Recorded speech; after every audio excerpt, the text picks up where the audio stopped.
guys, we're going to do a quick big sexy cooks here. Nothing fancy. I just like making vinegar.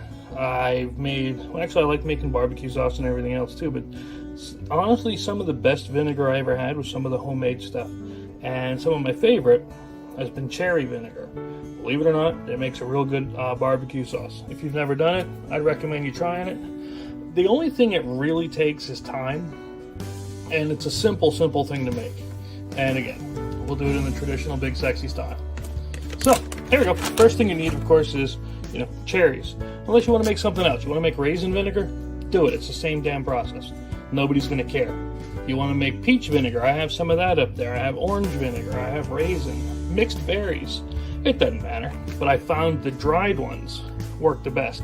Now these I got from Aldi's because I was there and they had them. So it's real cryptic. Dump all that shit in here. Dump it in there real good. Okay? You're not going to need much because they're dried. And if you drop any, pick them up, put them in. Don't be wasteful. Alright, take that, throw it away. You don't need it anymore. Then, now if you've ever had wine, okay, what you're eating is yeast poop. What it does is when you mix this stuff together, this is actually going to make wine first. So we're going to have cherry wine, which we're going to go past that. You're going to go past cherry wine and into vinegar. Now you might be thinking to yourself, yo, home skillet, how do we do that? Well, I'm going to tell you. The first thing you're going to absolutely need, of course, is the fruit, which we already have in there.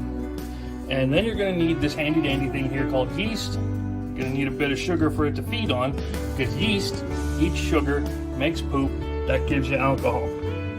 The alcohol then, after about 21 days, every 3 weeks, you're going to have to strain it out, and then you'll turn it into vinegar. And it's not hard at all. It's not hard. So we start with this. I'm going to grab me a handy dandy spoon. Very cryptic here. Take the spoon, put it into here. And you want to try to get the alcohol volume up pretty high.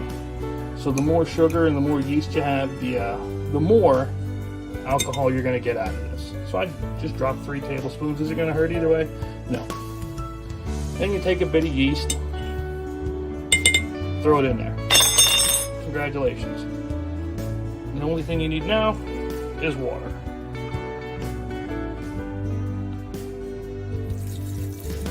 Hard to do this while filming at the same time. But give it a good bit of water. I like using the big jugs just because it's easier to work with. Yeah, that should be good. You don't want to go too full because this sucker will bubble up, okay, because you're making alcohol. Another thing, you're going to want to have something to mix with it because you need to stir this every day for at least those 3 weeks. So you take it now. At first you're not going to see any real color change, especially since they're dried out. Just mix it up. It ain't gonna hurt. Also, I'll wash this off. Never use anything metal in your vinegar. I forget what the exact word is for it, but it turns it bad. Okay, so I'll wash that off in a minute. Now what you need is you need to allow air into here. Air mixed with the yeast, mixed with the vinegar, or mixed with the sugar, is going to turn it into alcohol. Easiest way to do that, put a coffee filter over it and a rubber band. You know what? This ain't easy one-handed, so I'm going to pause this for 1 second and we'll come back to it. There you go. So every day, you got to come here and you got to mix this sucker. And then for 3 weeks. And then after those 3 weeks, you're going to strain it. Now you're going to start seeing bubbles. Bubbles are good. That's fermentation happening. That's turning the sugar into alcohol. Okay? And then once after the 3 weeks, it turns into alcohol. You strain it out. Ditch the cherries. You're not going to need them anymore. Or whatever other fruit. If you want to make banana vinegar, I don't care. That's up to you. Okay? So you'll strain it.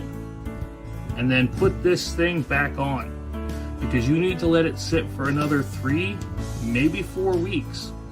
until it turns into a good solid vinegar. So it has to go from sugar water to alcohol, then from alcohol to vinegar. In fact, if you left any of your wine open and just let air get into it, the bacteria in the air is what turns it into vinegar. So you could get vinegar from regular wine if you wanted to, but this way you make it your own. You make it any way you want. All right, that's all we got. Maybe I'll take a shot back at this in a couple of weeks and let you see what it looks like. But that's where we go. All right, see ya.